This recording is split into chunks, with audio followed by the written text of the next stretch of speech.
কৃষ্ণ তজ জনম নিমিত্তে অগোকুল বারে সম্পূর্ণ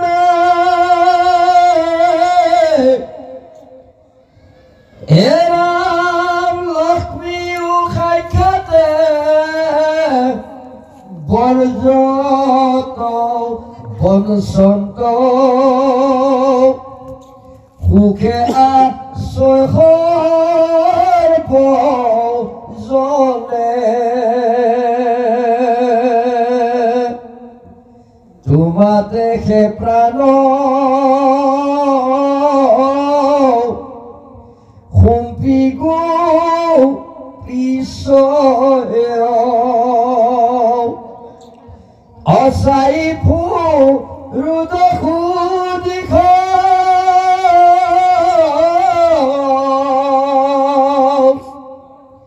গুসুক বিকার প্রাণর বল্লভ দেখা দি ইয়াদ দিখ কি এক মধুৰ আৰু আধ্যাত্মিক লীলা আজি ভগৱন্তে গোপীসকলৰ লগত কৰি আছে। চাওক, ওপৰে ওপৰে দেখুৱাইছে এয়া কাম জয় কেলি গোপীসকলৰ কামনাৰ সমস্ত বাসনাখিনি পূৰণ কৰিবৰ কাৰণেই কামনাৰ সূত্ৰে এই লীলাবিলাক গোপীসকলৰ লগত কৰিছে। কিন্তু গোপীসকলৰ অন্তৰাত্মাই যে কৃষ্ণক কেনেদৰে বিচাৰি পাইছে এই বৰ্ণনাটো এতিয়া তেওঁলোকৰ শ্ৰুতিত ওলাই গৈছে। এতিয়া তেওঁলোকে কি বুলি শ্ৰুতি কৰিছে? হে কৃষ্ণ তজু জনম নিমিত্তে গোকুল বাহুই সম্পন্নে লক্ষ্মীও সাক্ষাতে ব্ৰজত বঞ্চন্ত সুখে আচয় সৰ্বজনে। তাৰমানে কি কৈছে যে তুমি তোমাৰ ভাৰ্যা লক্ষ্মীৰ লগত কোনো দিন তুমি নিশ্চয় এৰা এৰি নকৰা, বা লক্ষ্মীও তোমাক এৰি থাকিব নোৱাৰে, তুমিও লক্ষ্মীক এৰি থাকিব নোৱাৰা। আৰু এই কাৰণে তুমি এই ব্ৰজত লীলা কৰিবলৈ আহোঁতে সেই লক্ষ্মী স্বৰূপা সমস্ত শক্তি আজি ব্ৰজ বৃন্দাবনত ব্যাপ্ত হৈ আছে। অৰ্থাৎ তুমি উঠোতে বহুতে সৰ্বক্ষণতে তুমি কাহাৰ ৰূপ দৰ্শন কৰা? লক্ষ্মীৰ ৰূপ দৰ্শন কৰা। আৰু সেই লক্ষ্মীৰ ৰূপ দৰ্শন কৰিয়েই তুমি মহা আনন্দৰে মহা মোহনীয় এটা দৃষ্টিৰে তুমি আনক তুমি দৃষ্টি দান কৰি কৃপা কৰা। গতিকে কিমান এক ডাঙৰ ৰহস্য আজি ব্যক্ত কৰিছে গোপীসকলৰ স্তুতিৰ জৰিয়তে। আৰু আৰম্ভণিতে কৃষ্ণইও এই কাৰণতে যে লক্ষ্মীক তেওঁ সোঁৱৰণ কৰিছে। যিদিনাখনে তেওঁ উপলব্ধি কৰিলে যে আজি মই গোপীসকলক বাক্য দিয়া মতে আজি মোৰ এবছৰৰ অন্তিম দিন, আৰু এই অন্তিম দিনত আজি মই গোপীসকলৰ কামনাৰ যিটো বাঞ্ছা সেইখিনি মই পূৰণ কৰিম। আৰু সেইকাৰণে কৃষ্ণই আহি বৃন্দাবনত অকলশৰে মধ্যৰাতি তেওঁ অৱস্থান গ্ৰহণ কৰি তেওঁ চাইছে যে মই গোপীসকলৰ কামনাৰ বলি হোৱা নাই, গোপীসকলৰ কামনাত মইতো এতিয়া অন্ধ হোৱা নাই, তেওঁলোকৰ প্ৰেমততো মই বলিয়া হ'ব নোৱাৰো, কাৰণ মোৰ প্ৰেমৰ সমস্ত বলিয়া, এতিয়া মই কাৰ প্ৰেমত বলিয়া? গতিকে মই যদি গোপীসকলৰ প্ৰেমত যদি বলিয়া হ'ব লাগে, তেতিয়াহ'লে মোৰ এই ইন্দ্ৰিয়ৰ যিটো শক্তি, এই শক্তিটো মোক কোনোবাই জাগৰণ দিব লাগিব। কোনে জাগৰণ দিব? গতিকে তেতিয়াই তেওঁ যোগমায়াক মাতিছে। যোগমায়াক মাতি কৈছে যে দিয়া গোপীসকলৰ লগত মোৰ যিটো লীলা হ'বলৈ গৈ আছে তুমি সহায় কৰা। এই যোগমায়াৰ বলেৰে মোৰ কামনাক উদ্বেগ কৰিব পৰা শক্তিখিনি তুমি সৃষ্টি কৰি দিয়া আৰু সেইকাৰণে যোগমায়াই গোটেই বৃন্দাবনত ৰাতি বৃন্দাবনক এনেদৰে সজাই পৰাই তুলিলে কৃষ্ণ এতিয়া যাৰ ফলত আজি সেই বৃন্দাবনৰ ৰূপটো চাই কৃষ্ণই লক্ষীৰ ৰূপটো তেওঁ দৰ্শন কৰা বুলি ইয়াৰ আৰম্ভণিতে উল্লেখ কৰিছে যেতিয়া লক্ষ্মীৰ যেতিয়া ৰূপটো সেই প্ৰকৃতিৰ ৰূপত বৃন্দাবনত যেতিয়া তেওঁ দেখা পালে তেতিয়া বোলে তেওঁৰ কামনাৰ যিটো ভাৱ সেই কামনাৰ ভাৱটো জাগৰণ হৈছে অৰ্থাৎ প্ৰাণৰ ভাৰ্যা লক্ষ্মীৰ ৰূপ দৰ্শনৰ জৰিয়তেহে তেওঁ কামনাৰ ভাৱনা তেওঁ উদ্ৰেক কৰিছে যাৰ ফলত বাঁহীৰ সুৰেৰে সুৰ তুলি সেই কামনাৰ ঢল বৃন্দাবনত বোৱাই দি তাৰ মাজেৰে গৈ গোপীসকলৰ হৃদয়ত প্ৰৱেশ কৰাইছে অৰ্থাৎ লক্ষ্মী স্বৰূপৰ ৰূপতে আজি কামনাৰ এই ব্যৱস্থাখিনি আজি জগতে পাই আছে আজি সেইকাৰণে গোপীসকলে কৈ আছে যে লক্ষ্মীও সাক্ষাতে ব্ৰজত বঞ্চন্ত সুখেৰ আছৈ সৰ্বজনে স্বামীক এৰি কোনো পতিব্ৰতা নাৰীয়ে যিহেতু থাকিব নোৱাৰে স্বামীৰ সংগত থাকিবই লাগিব তুমি ব্ৰজলৈকে আহিলা গতিকে লক্ষ্মীও ব্ৰজলৈ আহিব লগা হ'ল এতিয়া সেই লক্ষ্মীৰ কাৰণতে আজি তুমি সমস্ত লীলা কৰি আছা সেইকাৰণে কৈছে তোমাকে প্ৰাণ সম্পি গোপী চয় চাই ফুল লকু দিছে আৰু সেই প্ৰাণৰ কৃষ্ণই এতিয়া আমাৰ চিত্তটো হৰণ কৰি লৈ গ'ল এতিয়া তুমি লক্ষ্মীপতি হোৱা তুমি ৰাধাপতি হোৱা ক'ব লগা নাই কিন্তু মোৰ মন আৰু চিত্তটো যে তুমি হৰণ কৰি লৈ গ'লা এতিয়াতো ময়ো তোমাকে স্বামী ভজনা কৰিলোঁ গতিকে এইকাৰণে এগৰাকী নাৰীৰ যিটো স্বাভাৱিক যিটো সৃষ্টিত যিটো অধিকাৰ ভগৱন্তে দিছে যে এগৰাকী নাৰীয়ে নিজে নিজৰ পচন্দ মতে কোনোবা এজন পুৰুষক স্বামী বৰণ কৰাৰ অধিকাৰটো পাইছে সেইজন পুৰুষ সি বিবাহিত হওক কিংবা নহওক ক'ব লগা নাই কাৰণ এইখন সৃষ্টিত কোন ক'ত কি লীলা কৰিছে ক'ব নোৱাৰে কাৰোবাৰ প্ৰতি যদি কোনোবাই যদি সঁচাকৈ নিজৰ আত্মাক যদি নিবেদন কৰিব পাৰিছে তেতিয়াহ'লে সেইজনৰ বাহিৰে তেওঁ বেলেগৰ কথা ভাবিব নোৱাৰে আজি এই গোপীসকলেও জানি আছে তেওঁ লক্ষ্মীপতি জানি আছে তেওঁ তুলসীপতি সমস্ত জানি আছে তাৰ পিছতো নিজে নিজৰ চিত্তটো সেই প্ৰভু ভগৱন্তক কিয় নিবেদন কৰিছে স্বামী হিচাপে বৰণ কৰিছে যে মোৰ স্বামীজনক কোনে স্বামী হিচাপে বৰণ কৰে ক'ব লগা নাই কিন্তু মই যে তেওঁক স্বামী হিচাপে বৰণ কৰিছোঁ মোৰ ধৰ্মটো মই অটুট ৰাখিব পাৰিছোঁ নে নাই সেইটোহে আচল কথা এইকাৰণে কৃষ্ণই ইয়াৰ পিছতো যেতিয়া লীলা কৰিবলৈ আহিব এজনী দুজনী নহয় 16,108গৰাকী নাৰীৰ লগত লৌকিকভাৱে তেওঁ সম্বন্ধ কৰে দেখুৱাইছে কাৰণ এগৰাকী নাৰীয়ে যদি সঁচাকৈ তেওঁক দেৱতাৰ ৰূপতে হওক স্বামীৰ ৰূপতে হওক ঈশ্বৰ ৰূপতে হওক যি ৰূপতে হওক কল্পনা কৰে দৃঢ়ভাৱে ধাৰণা কৰে তাক সন্মান দিয়াৰ দায়িত্ব আছে পুৰুষৰ স্বীকৃতি দিয়াৰ দায়িত্ব আছে পুৰুষৰ সেইকাৰণে ভগৱন্তে এইখিনি লীলা কৰিছে আজি এই সমস্ত গোপীও নিজে নিজে ভাবি আছে মই কৃষ্ণৰ প্ৰেমৰ প্ৰাৰ্থী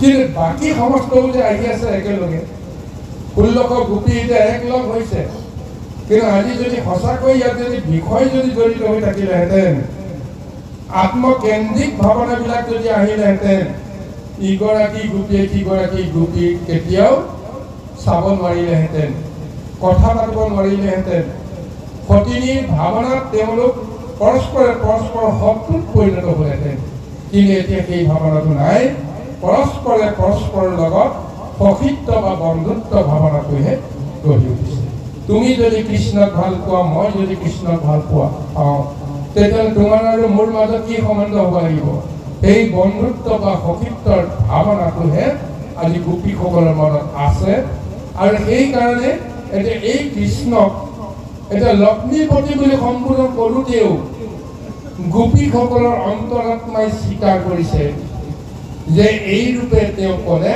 তেওঁ বেছিকৈ সুখী হ'ব আৰু সেই হিচাপে তেওঁ এতিয়া লক্ষ্মীপতি কৃষ্ণ বুলি সম্বোধন কৰি নিজকেও কৃতাৰ্থ হ'বলৈ প্ৰযত্ন কৰি আছে কৃষ্ণ শৰৎ কালৰ বিকাশ পদ্মৰ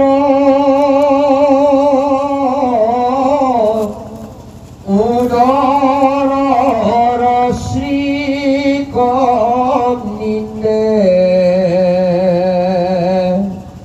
হেনয় নেত্ৰৰ কটাক্ষে আমাক মাৰিছা তুমি গোবিন্দে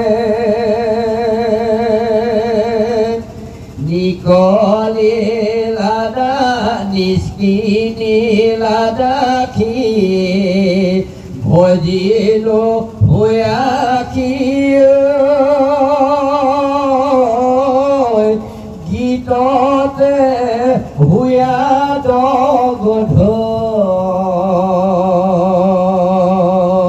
কটাইকে মাৰিলে বধল লাগয় অস্তে কাটিলে সে বধ এটা কৃষ্ণৰ ৰূপ দৰ্শন সুন্দৰভাৱে প্ৰকট কৰি তুতি কৰিছে কি কেনেদৰে শৰৎ কালৰ বিকাশ পদ্মৰ উদৰ শ্ৰীক নিন্দে হেনয় নেত্ৰেৰে কটাক্ষ আমাক মাৰিছা তুমি গোবিন্দে শৰৎকাল এনে পবিত্ৰ সেই পবিত্ৰ শৰৎকালত ফুলি উঠা যিটো পদ্ম ফুল সেই পদ্ম ফুলৰ ৰূপটো কিমান সুন্দৰ কিমান মনোমোহা তাতোকৈ বেছি সুন্দৰ হৈছে তোমাৰ নেত্ৰ কমল তোমাৰ চকুৰ চাৱনি এই চকুৰ চাৱনি এই শৰতৰ পদ্ম ফুলতকৈও বেছি বোলে মধুময় মোহনীয় আৰু সেই মোহনীয় দৃষ্টিৰে তুমি কটাক্ষে আমাক চোৱাৰ লগে লগে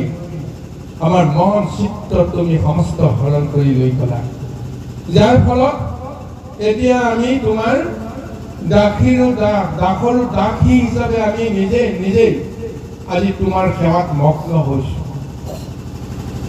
গুৰুসকল এগৰাকী নাৰীক যেতিয়া কোনোবা সমৰ্থবান ৰাজপুৰুষে যদি বিয়া পাতে তেতিয়া সেই নাৰীগৰাকী শুশ্ৰূষাৰ কাৰণে তেওঁৰ লগত অনেক দাস আৰু দাসী গোলাম হিচাপে পঠিয়াই দিব লগা দিয়ে এইটো এটা নিয়ম যে 1 লাখ যদি বা 1000 বা 100 দাসী যদি এগৰাকী কইনাৰ আলপৈচানৰ কাৰণে পঠিয়াই দিব লগা হয় এইসকলৰ জীৱনটো কি হ'ব সুকুমাৰী বুলি কৈছে কোনো বিবাহ নোহোৱা এই অকুমাৰী বা বিবাহ নোহোৱা এই কন্যাসকলক দাসী হিচাপে পঠিয়াই দিছে পঠিয়াই দিয়াৰ লগে লগে তেওঁলোকৰ গোটেই জীৱনটো দাসী হিচাপে সেৱা কৰিবলৈ যাওঁতে যে তেওঁলোকৰ জীৱনটো শেষ হৈ যাব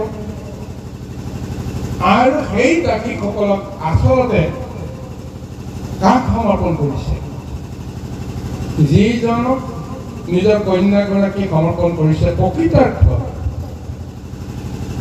যে নীতিগতভাৱে সেই কেইগৰাকী গোপীকো বা সেইগৰাকী দাসীকো যে সেইজনকে সমৰ্পণ কৰাটোৱেই সত্য আৰু যদি কিবা কাৰণত যে সেইজন পুৰুষে দাসীসকলৰ লগতো যদি সম্বন্ধ যদি ৰক্ষা কৰিব লগা হয় তেতিয়াহ'লে বিধিগতভাৱে সেইটো দুখ নহয়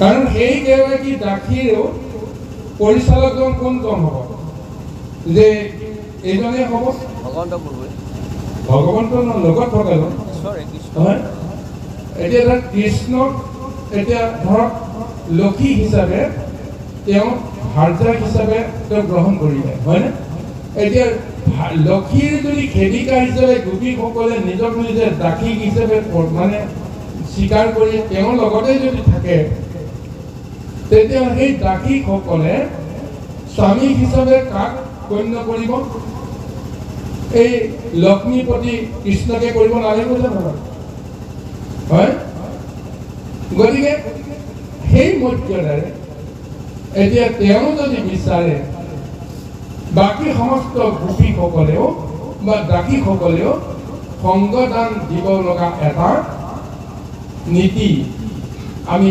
ৰাজকীয়ভাৱে বৈদিকভাৱে সেইটো প্ৰচলিত হৈ আছে আৰু সেই কথাখিনিকে আজি গোপীসকলে কৈছে যে আমি তোমাৰ দাসীৰো দাসী আমি নিকিনা গোলাম কিহৰ কাৰণে তুমি আমাক কিনিব লগা নহ'ল যে তোমাৰ কটাক্ষ নয়নে যিটো আমাক মোহিত কৰিলে যাৰ ফলত আমি তোমাৰ দাসীৰো দাসী ৰূপে আমি গণ্য হৈছোঁ এতিয়া এইসকলে বিষয় সম্বন্ধ ব্যৱস্থাত নিজৰ ইন্দ্ৰিয়ৰ আসক্তিক গুৰুত্ব দিব নোৱাৰে কাৰণ স্বামীয়ে যেনেদৰে বা গৰাকীয়ে যেনেদৰে বিচাৰে তেওঁলোকে তেনেদৰে সহায় কৰাটোহে সহযোগ কৰাটোহে তেওঁলোকৰ ধৰ্ম বুলি আজি ভাবিছে আৰু সেইকাৰণে কৈছে যে কটাক্ষে মাৰিলা বধ নালাগয় অস্তে কাটিলেহে বধ এতিয়া যিটো চকুৰ চাৱনিয়ে আমাৰ মন চিত্ত তুমি হৰণ কৰি দিলা আচলতে সেই সময়তে আমি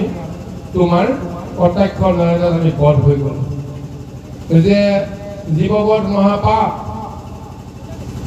কিন্তু যদি অস্ত্ৰ শস্ত্ৰে কাটি কাৰোবাক মাৰে তেতিয়াহে পাপ হ'ব কিন্তু চকুৰ চাৱনিয়ে কটাক্ষ নয়নে যদি কাৰোবাৰ চিত্তটো হৰণ কৰি জীৱন্তে কাৰোবাক যদি মৃত কৰি দিয়ে নিজৰ বিষয়ে আনৰ বিষয়ে ভাবিব নোৱাৰা এটা অৱস্থা কৰি দিয়ে জড় কৰি দিয়ে তেতিয়াহ'লে তাততো পাপ নহয় আৰু সেইটো বুদ্ধিয়ে হয়তো কৃষ্ণই কৰি এতিয়া আমাক এই কটাক্ষ নয়নে অস্তে নকাটাকৈ জীৱন্তে আমাক বধ কৰি লৈ দিছে এতিয়া তেওঁৰ বাহিৰে আমি কাকো কথা ভাবিব নোৱাৰোঁ কৃষ্ণ হীৰা বিষময় জল অঘপোদনাদ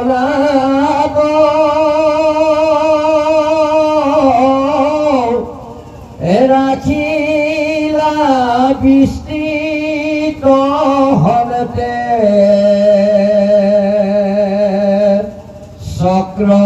চক্ৰবাত বল বহনিয়ানো ভয় তাৰিলা তুমি অনন্তে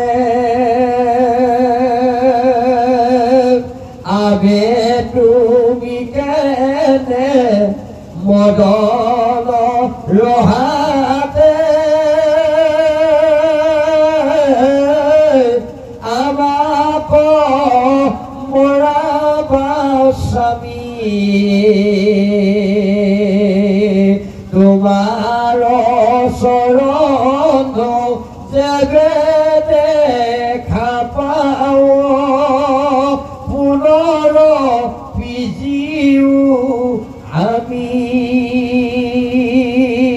নুহিকা যশোদা নন্দৰ গোপীন্দ নিশ্চয় বুলিলো বাপ তুমি সমস্তৰে বুদ্ধি সাক্ষী সখী পাঠিলাও ব্ৰহ্মা তোমাক ৰাম জগত ৰাখিবে অভকত লাগি যদুকুলে আপুনি ভয় উদিত শুনাব ভাগ ভকত ত্যাগ তোমাৰ তুহি উচিত এতিয়া কৃষ্ণৰ গুণলীলা স্মৰণ কৰি কৰি এনেদৰে স্তুতি কৰিছে যে হে প্ৰভু চক্ৰবাতৰ মহাভয়ত এতিয়া সমস্ত বৃন্দাবনবাসী কাতৰ হৈ আছিল তুমি সেই চক্ৰবাতক বধ কৰি তুমি আমাক মহা শান্তি বৃষ্টি জলেৰে যেন আমাক সকলোকে আনন্দিত কৰি ৰাখিব পাৰিছা। চক্ৰবাতক তুমি নিবংশ কৰি ভয়ৰ অগ্নি নিৰ্বাপিত কৰি দিলা আমাৰ হাতত। আবে তুমি কেনে মদনৰ হাতে আমাক মৰা স্বামী মহা অসুৰ চক্ৰবাতৰ পৰা পুতনাৰ পৰা তুমি আমাক ৰক্ষা কৰিলা। কিন্তু এতিয়া তোমাৰ এই মদনৰ জুইয়ে আমাক এতিয়া পুৰি মাৰিব বিচাৰিছে। গতিকে তেওঁলোকে কৈছে মৰাটো মৰাই, কি ৰাক্ষসৰ ভৰত মৰিলেও মৰা আৰু অন্য মদনৰ জুইত মৰিলেও মৰা। এতিয়া তুমি ৰাক্ষসৰ পৰা আমাক ৰক্ষা কৰিলা আৰু তোমাৰ মদনৰ জুইৰ পৰা আমাৰ হৃদয়ত ঢালি দি এতিয়া আমাক জীৱনতে মাৰিবলৈ প্ৰযত্ন কৰিছা। এয়া তোমাৰ কি লীলা? সেইকাৰণে কৈছে তোমাৰ চৰণৰ যেনে দেখা পাওঁ পুনৰুপি জীও আমি। এতিয়া আমাৰ প্ৰেমৰ দগ্ধত এতিয়া আমি মৃতপ্ৰায় হৈ আছো। তোমাৰ চৰণ যেতিয়ালৈকে দেখা নাপাম তেতিয়ালৈকে আমি পুনৰ জি উঠিব নোৱাৰিম। আৰু লগতে কৈছে যে নহিকা যশোদা নন্দৰ গোবিন্দ নিশ্চয় বলিলো বাক, যে আমিতো তোমাৰ মাতৃ যশোদা হ'ব নোৱাৰো। তোমাৰ বিৰহত সেই যশোদাই অকণমানো ধৈৰ্য হাৰা নহয়। গতিকে তেনেকুৱা গুণটো আমাৰ নাই, কাৰণ তুমি সমস্ত বুদ্ধি সাক্ষী সখী পাৰ্থিলা ব্ৰহ্ম তোমাক। কাৰণ তুমি সমস্ত জীৱৰে বুদ্ধিৰ বুদ্ধি মহাবুদ্ধিদাতা তুমিয়ে, যাৰ ফলত বুদ্ধিত মহাসিদ্ধ সৃষ্টিকৰ্তা ব্ৰহ্মা মোহিত হ'ল, যাৰ ফলত সেই ব্ৰহ্মাই তোমাক স্তুতি নতি কৰিও তেওঁৰ ৰক্ষা পাব নোৱাৰিছিল। এনেকুৱা এটা অৱস্থালৈকে তুমি লৈ গৈছিলা। গতিকে জগতক ৰক্ষা কৰিবৰ কাৰণেই তুমি এই সংসাৰত তুমি উদিত হলা। গতিকে এই জগতত তুমি যেতিয়া জীৱক উদ্ধাৰ কৰিবৰ কাৰণে ৰক্ষা কৰিবৰ কাৰণে যদি জন্ম ললা, তেতিয়াহ'লে তুমি ভকতক ইমান দুখ দিছা কিয়? ভকতক তুমি মাৰিবলৈ কিয় প্ৰযত্ন কৰিছা? ভকতে তোমাক দেখিবৰ কাৰণে বিচাৰি আছে, তুমি ভকতৰ পৰা তুমি আঁতৰি ঘূৰি ফুৰিছা। গতিকে শুনা মহাভাগ ভকতক ত্যাগ তোমাৰো নহি উচিত। এতিয়া ভক্তই ভগৱন্তক দুখ দিছে কি বুলি? যে ভকতক ত্যাগ কৰাটো তোমাৰ কিন্তু উচিত নহয়। কৃষ্ণ কাৰণ ভকত নহলে ভগৱন্তে একো কৰিব নোৱাৰে।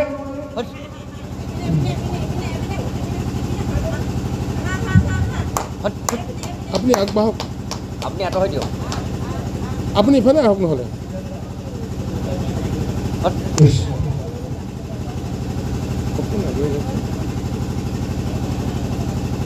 কোনোবা এজন আহক, আগবাঢ়ি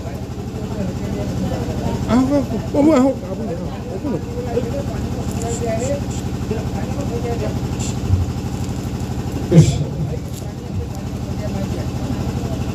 আহক কৃষ্ণ। হে ৰাম বিনাশয় সংসাৰ ভয় ভকতৰ পুৰৰ মনোৰথ যত হেন হস্ত পদ্ম আনি প্ৰাণনাথ দিওক আশীষিৰত হে বৰ্দ জন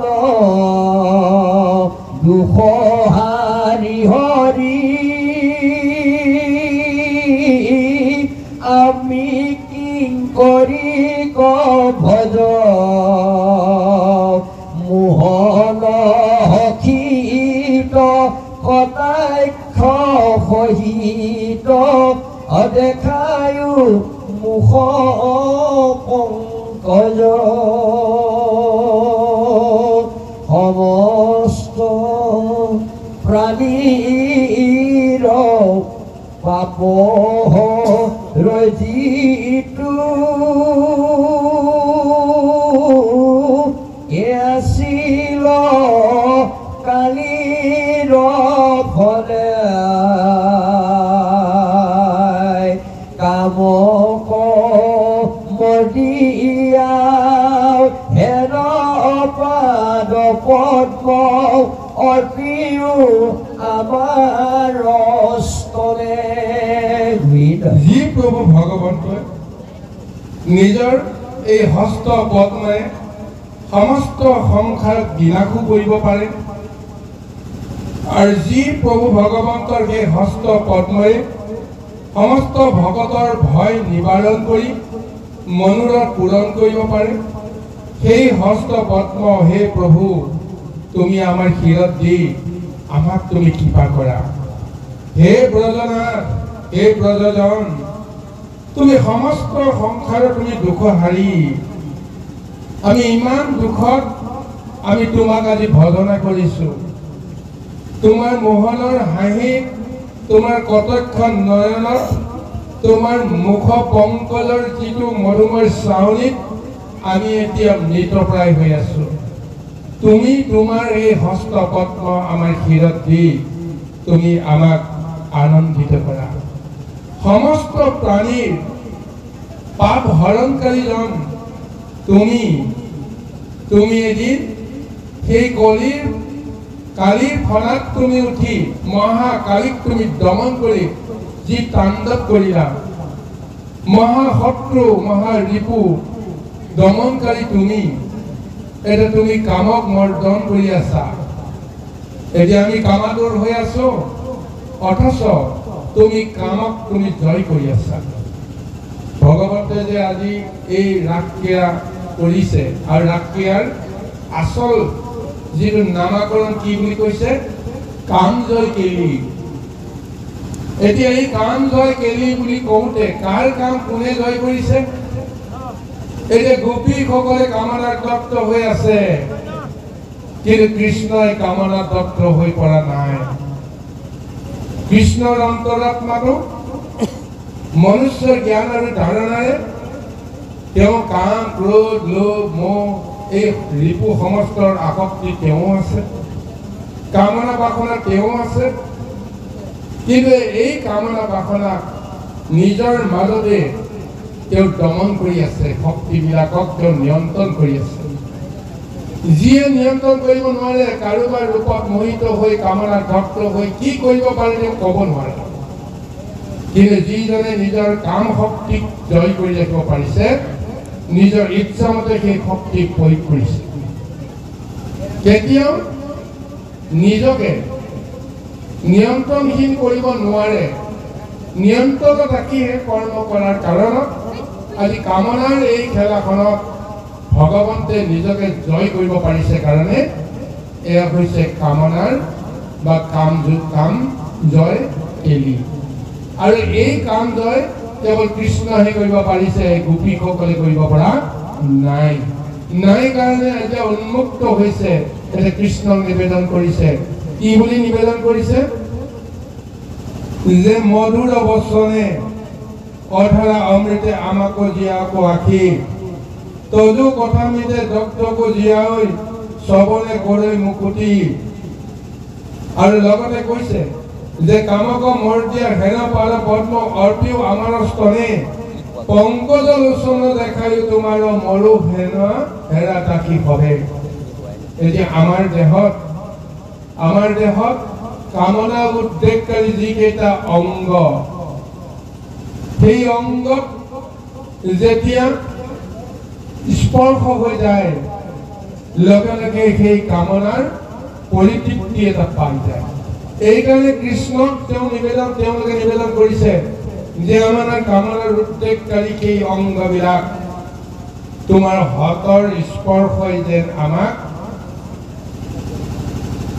অতি আনন্দিত কৰিব পাৰে বা সুখী কৰিব পাৰে, তাৰ কাৰণে তুমি তোমাৰ হস্ত পদ্ম আমাৰ শিৰত দিয়াৰ লগে লগে অংগে অংগে তোমাৰ হাতৰ স্পৰ্শই আমাক এক সুখী কৰক, আমাৰ কামনাৰ জুই নিৰ্বাপিত কৰক। এনেদৰে এই মহাস্তুতিবিলাক কৰি আছে কৃষ্ণ। হৰ পংকজ লোচন দেখায় তোমাৰ মৰু ৰাখবে দেখি মধুৰ বচনে অধৰা প্ৰীতে আমাক জীয়ায়ো ৰাখে তইতো কথাবিতে অদধকো জীয়াই সবনে যেই মুকুতি সকাম কৰ্ম আতি নিবতাও জ্ঞানী ৰৈতা কতুতি হেৰা যিটো জনে সদাও হেৰ কথা কয় অশিকে দান দেই জীৱ ভৈলো হেৰাও সুহিৰ বঞ্চিত দেখা দি ইয়া সদা শিৱ। এনে কৃষ্ণৰ নামটোৱে কিমান এক মধুময় ৰস দিয়ে আৰু সেই কৃষ্ণৰ নিজৰ মুখেৰে ওলোৱা প্ৰত্যেকটো কথাই তাতোকৈ কিমান মধুৰ ৰস দিব পাৰে। কৃষ্ণ বুলি কোৱাৰ লগে লগে, ৰাম বুলি কোৱাৰ লগে লগে অন্তৰাত্মাক আমাৰ এটা সুন্দৰ ভাৱনাৰ উদ্ৰেক হয়, যিটো ভাৱনা আমি দস্যু বা দৈত্য ৰাক্ষসকলৰ নাম উচ্চাৰণ কৰিলে আমাৰ সেই ভাৱনাটো নাহে। হিৰণ্যাক্ষ নাম ল'লে, কংস দুৰ্যোধনৰ নাম ল'লে আমাৰ মনত কেনেকুৱা ভাৱ হয়? কৃষ্ণ নাম লোৱাৰ লগে লগে, ৰাম নাম লোৱাৰ লগে লগে আমাৰ মনত কেনেকুৱা ভাৱনা হয়? কৃষ্ণ আৰু ৰাম নাম হৰি নামত মহামধুৰ এক ৰস আমাৰ হৃদয়ত অনুভূত হৈ যায়। আৰু সেই কৃষ্ণৰ মুখ পদ্মৰে যদি কিবা এটা শব্দ ওলাই যায়, সেই শব্দটো কিমান মধুময়। আজি সেই গোপীসকলৰ দৃষ্টিৰে এই কথাটো বৰ্ণনা কৰিছে যে তোমাৰ কথাৰ অমৃতে দগ্ধজনকো জীয়াই তোলে।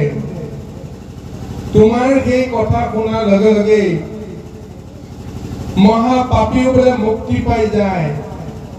সকাম কৰ্মক নিবৰ্তন কৰিবলৈ যাওঁতেও তোমাৰ নাম যদি জড়িত হৈ পৰে, সেই সকামী কৰ্ম নিষ্কামত পৰিণত হৈ যায়।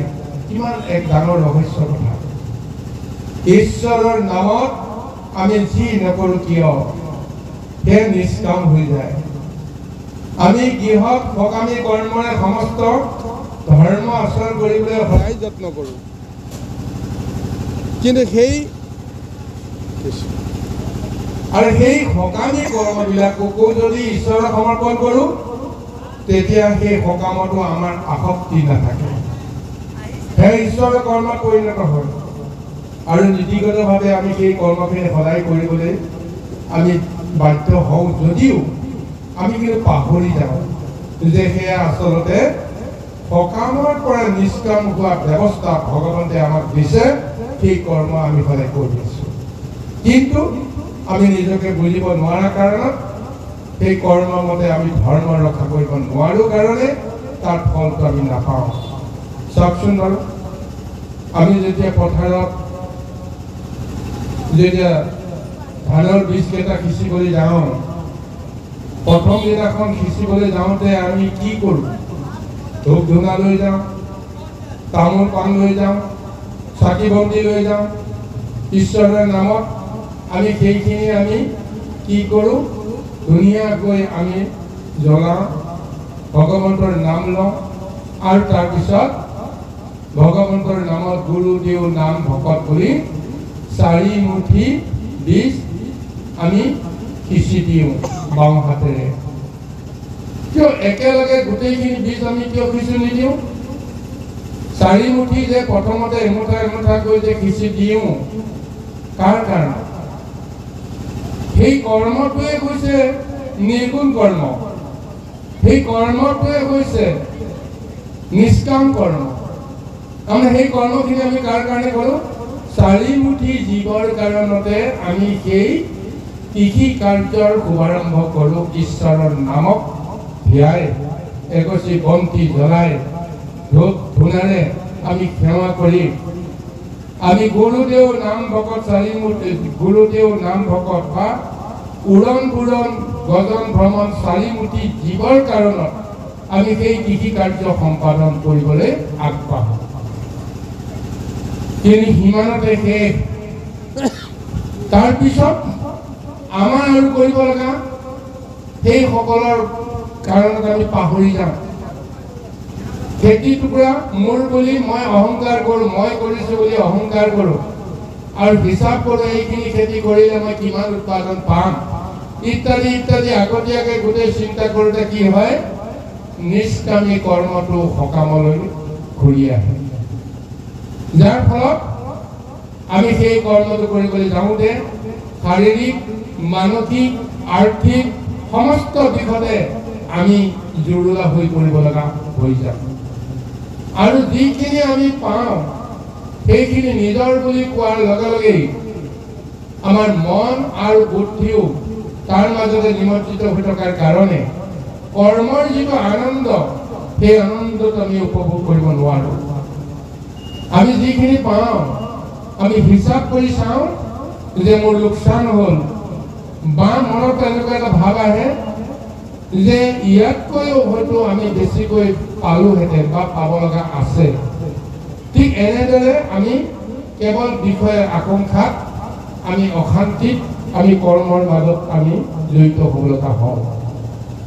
সেইজন পুৰুষ কিন্তু সদায় সকামী নিষ্কামী দুয়োটা ৰূপেৰে কৰ্ম কৰিবলৈ যাওঁতেও ঈশ্বৰৰ নাম যদি আমি লৈ কৰ্মখিনি কৰোঁ তেতিয়াহ'লে সেয়া কেতিয়াও সকামী হৈ নাথাকে, নিষ্কামী হৈ যায়। আজি গোপীসকলৰ স্তুতিত এই কথাখিনিয়ে স্পষ্টকৈ ধৰা পৰিছে। সকাম কৰ্মক আতি নিবৰ্তাই জ্ঞানী কৰৈ তাক তুতি, যিটো জনে সদায় হেন কথা কৈ সদায় দান দেই জীৱ, হৈলহু হেনয় কুহিৰ বঞ্চিত দেখা দিয়া সদাশিৱ। যিজন প্ৰভু ভগৱন্ত কৃষ্ণই এই সমস্ত জীৱৰ কাৰণত এই ধৰ্ম আচাৰ নীতি প্ৰৱৰ্তন কৰাই সকামী নিষ্কামী কৰে। এনেহেন পুৰুষজন এতিয়া আমাৰ মাজত থাকিও আমাক দেখা দিও এতিয়া তেওঁৰ সেৱাৰ পৰা আমি বঞ্চিত হ'ব লগা হ'লোঁ। কি কাৰণত? তেওঁক লৈ কৰিলোঁ আমি মহা অহংকাৰ। ঈশ্বৰক বশ কৰিব পাৰিলোঁ বুলি কৰা যিটো অহংকাৰ, ভগৱন্ত কৃষ্ণই আমাৰ কামনাত এতিয়া তেওঁ আপোন পাহৰা হৈছে, আমি নহ'লে তেওঁ থাকিব নোৱাৰে।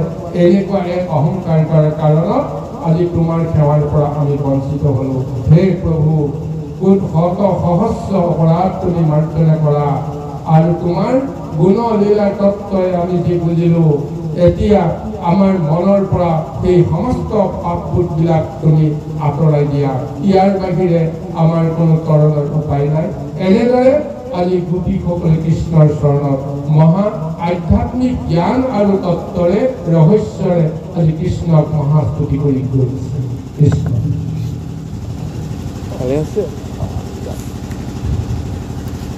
Ia